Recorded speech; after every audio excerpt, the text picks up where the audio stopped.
ನಾಗರಸಿದ್ಧ set ಅಂತ ಈಗಾಗಲೇ ಉತ್ತರ ಕನ್ನಡ ಜಿಲ್ಲೆಯ ಕುಮಟಾ ತಾಲೂಕಿನಿಂದ ಈಗಾಗಲೇ ನಾವು ಅಳವೆಕುಡಿ ಭಾಗಕ್ಕೆ ಒಂದು ಗ್ಯಾಸ್ ಬಂಕಿನಲ್ಲಿ ಬಂದಿದ್ದೀವಿ. ಯಾಕಂತ ಕೇಳಿದ್ರೆ ಈಗಾಗಲೇ ಇಂಧನದ ಒಂದು ಸಮಸ್ಯೆ ಇರೋದ್ರಿಂದ ಈಗಾಗಲೇ ಗ್ಯಾಸ್ ಬಂಕ್ ಏನು ಇಲ್ಲಿ ಸ್ಥಳೀಯವಾದ ರಿಕ್ಷಾ ಚಾಲಕ ಮಾಲಕರಿಗೆ ಯಾವುದೇ ರೀತಿಯಾದ ಗ್ಯಾಸ್ ಸಮರ್ಪಕವಾಗಿ ಸಮಯಕ್ಕೆ ದೊರಕ್ತಾ ಇಲ್ಲ.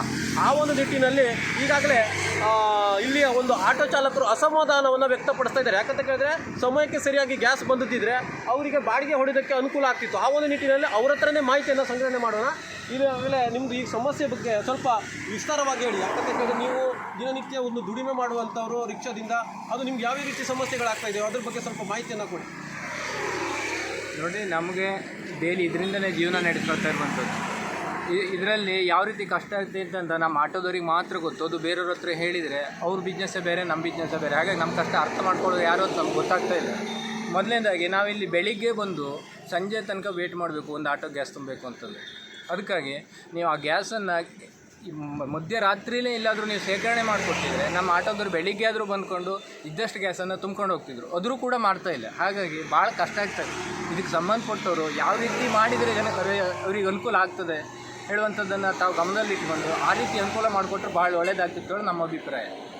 ಈಗಾಗಲೇ ಅವರ ಅಭಿಪ್ರಾಯವನ್ನು ವ್ಯಕ್ತಪಡಿಸಿದ್ದಾರೆ. ಮತ್ತು ವಿಶೇಷವಾಗಿ ಏನಂತ ಕೇಳಿದ್ರೆ, ಮುಂದಿನ ದಿನಗಳಲ್ಲಿ ಇದೇ ರೀತಿ ಸಮಸ್ಯೆಗಳು ಎದುರಾದರೆ ಮುಂದಿನ ದಿನಗಳಲ್ಲಿ ದೊಡ್ಡ ಮಟ್ಟದ ಹೋರಾಟವನ್ನು ಕೂಡ ನಾವು ಈ ಚಾನಲ್ ಮುಖಾಂತರವಾಗಿ ಜನರ ಒಂದು ಸಾರ್ವಜನಿಕರ ಮೇಲೆ ಹೋರಾಟವನ್ನು, ಯಾಕಂತ ಹೇಳಿದ್ರೆ ದಿನನಿತ್ಯದ ಇದೇ ಸಮಸ್ಯೆಯನ್ನು ಎದುರಿಸಬೇಕಾದ್ರೆ ಅವರಿಗೆ ದಿನನಿತ್ಯ ಹೊಟ್ಟೆಪಾಡನ್ನು ಮಾಡೋ ಆಗಿರ್ಬೋದು, ಬಾಡಿಗೆ ಹೊಡೆಯೋದು ಆಗಿರ್ಬೋದು, ಅದು ತುಂಬ ತೊಂದರೆಯನ್ನು ತೊಂದರೆ ಆಗ್ತಾ ಇದೆ ಅಂತ ಒಂದು ಅವರು ಒಂದು ಅಭಿಪ್ರಾಯವನ್ನು ಕೂಡ ವ್ಯಕ್ತಪಡಿಸ್ತಾ ಇದ್ದಾರೆ.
ನೋಡಿದೆ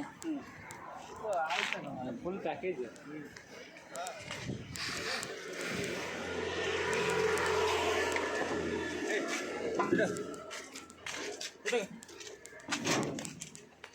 ಹಣ ಬಗ್ಗೆ ಮಾತಾಡು.